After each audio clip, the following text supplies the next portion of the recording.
Whoa, okay, these tasted incredible. The Disney California Adventure Food and Wine Festival is back. Let's get into it.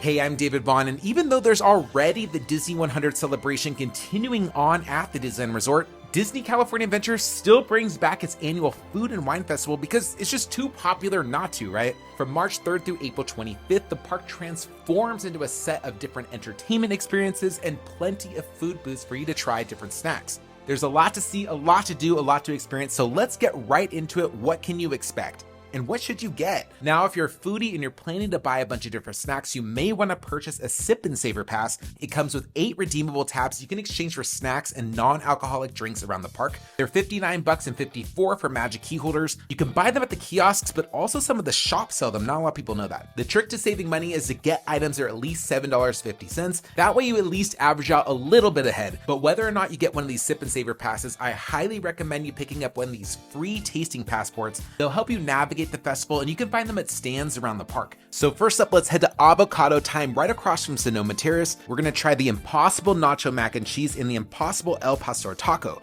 The taco is listed as completely plant-based, but there is actual cheese in the nacho mac and cheese. So the mac has cheddar mac with seasoned Impossible ground meat, tomatoes, olives, jalapenos, and guacamole. I thought this was so creamy and flavorful, just really, really delicious. Now onto the taco. This has Impossible pork with grilled pineapple. I love pork and pineapple together, but this just kind of lacks some flavor. I don't know, it was okay. Definitely needed more seasoning. I also ordered the blackberry lavender lemonade. This is non-alcoholic.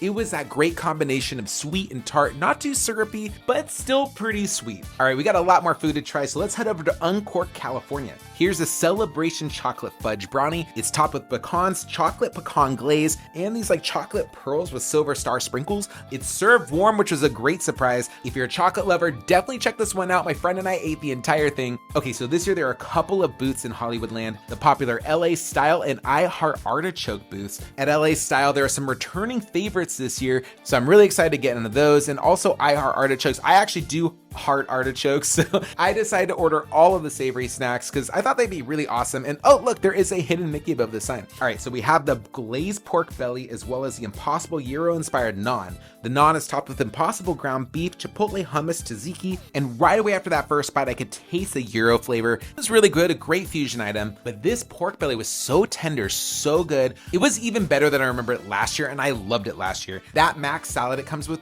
heaven. All right, so we have this artichoke pizzetta from I Heart Artichokes. There's like garlic, cream cheese on top, and sun-dried tomatoes. If you like artichoke pizza, definitely get this one. All the flavors really pop together, but it wasn't too bold. Really, you could get the 2 items before this and the pizzetta. That's like a full meal for you. It only costs 3 Sip and Savor tabs. Gotta tell you, I was disappointed with this next item, the artichoke toast. I don't know, I thought artichoke can't go wrong. Topping there is artichoke cream cheese. That sounds bomb to me, but the olive oil was just like really overpowering, way over drizzled, way over served. I was not a fan of this at all. Like the flavors just came together in not a good way. So we still have plenty of Sip and Savor Pass tabs to use, but I need a little break. So I'm gonna say hi to Goofy because he just makes me really happy. Chef Goofy steps out for the Food and Wine Festival. Find him in Hollywoodland. He usually has a bit of a line because he's just really popular and really adorable. And on the other side of the park, if anybody's wondering where the swings went, they're under refurb. They just completely removed them. I know, pretty crazy. We don't know when they'll reopen, but let's check out some merchandise because this year there are some hot items. I love these ears of Food and Wine ears. The colors came with these was that kind of like tannish orange with a lime green. I always love that combination. And they use it again on with these Spirit jerseys. Spirit jerseys are huge at Disneyland. They also have these cups by Corksicle. Corksicle is like the official presenter of the Food and Wine Festival. And this little kiosk can be found near the Little Mermaid ride if you're looking for merchandise. There's also some available in the shops. If you're a match key holder, there's an exclusive shirt just for Food and Wine. Speaking of exclusive, just for the festival, Disneyland brings back the original Soarin Over California attraction. They basically just change out the sign in the front. The inside queue will look exactly the same, and then you get to go on the ride, and the ride is just like the original, just like you remembered it. Let's check it out.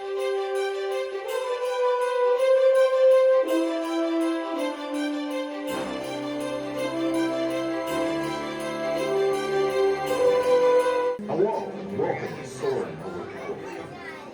My name is Patrick, and I'll be your chief flight attendant today.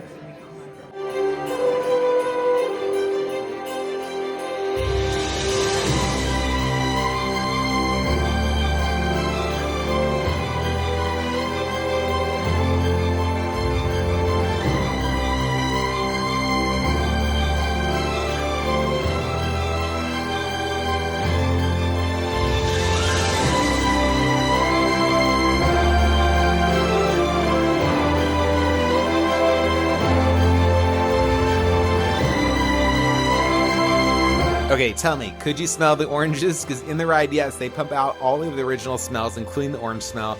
I missed that. Now we gave your taste buds just like a little bit of a break as we head into this courtyard right behind Carthay Circle.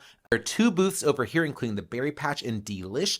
This year, the Berry Patch will feature Kenny's Family Cheesecake, which I'll tell you a little bit about in a second. It's pretty interesting. There's also the return of the Blueberry Buttermilk Pie, and Delish is serving up beef and barley poutine.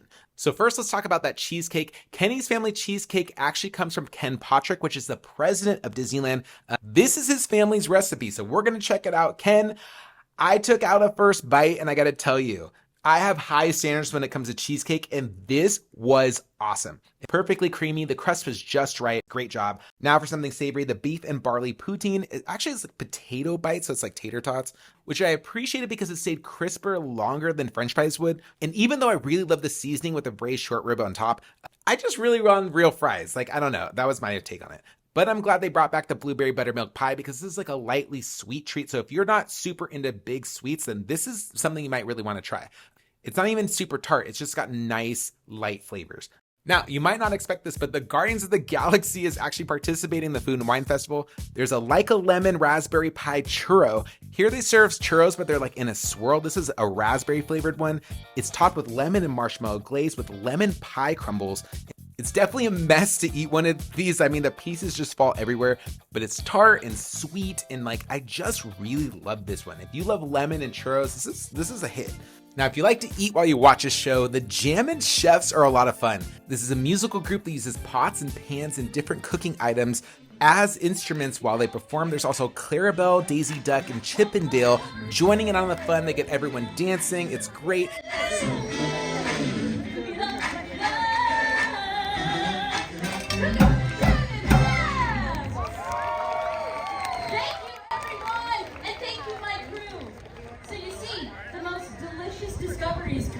When everyone adds what they love to the recipe.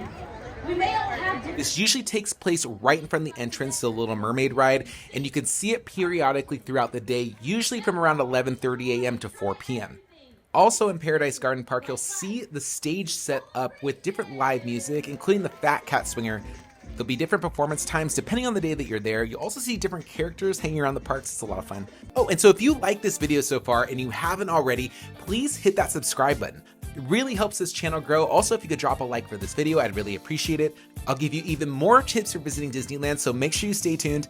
But now let's head over to Pacific Wharf. It's under its transformation into San Francisco based on Big Hero 6. And I think Pacific Wharf is a great spot because if you get a bunch of different snacks and want one place to eat, this is pretty central. So I picked up these smoked honey habanero chicken wings at Cluckadoodle Moo Marketplace. These are crispy chicken wings tossed in honey habanero seasoning. They were sweet and salty and even a little spicy. I love these. These were phenomenal. You get a few wings. They're definitely great to share. Now to wash those down, we got the strawberry horchata from Cocina Cucamonga. It has cinnamon and strawberry sauce, and it was just not good. Like, way too sweet, but not in a fun way. Then over at the Pacific Wharf Cafe, we tried the berries and cream bread pudding. This seasonal snack has creme anglaise, strawberry sauce, and whipped topping. It was beautiful to look at, but I gotta tell you, it was even better to taste it. The bread pudding was just spongy enough, and while it was sweet, it wasn't overpowering with the sweetness. Just like the creme and the strawberry sauce, it just works so well together. I love this one, highly recommend. Now, there are dozens and dozens of snacks that you can try this year. That's why I highly recommend picking up one of those tasting passports so you can really dive in and see what you want to do. Okay, I want to give you one last tip before I go. Sometimes, especially on the weekends, the marketplace kiosk lines can get pretty long. So an easy way to skip those lines is you can actually order all of your food from one of the kiosks. They'll give you a receipt for all the different items, and then you go back to the other kiosks and pick up your snacks there. I also recommend getting the snacks that you're most excited for earlier in the day because they could run out. Again, my name's David Vaughn. Thanks again for watching. Have an awesome time at Disney California Adventure, and I'll see you next time.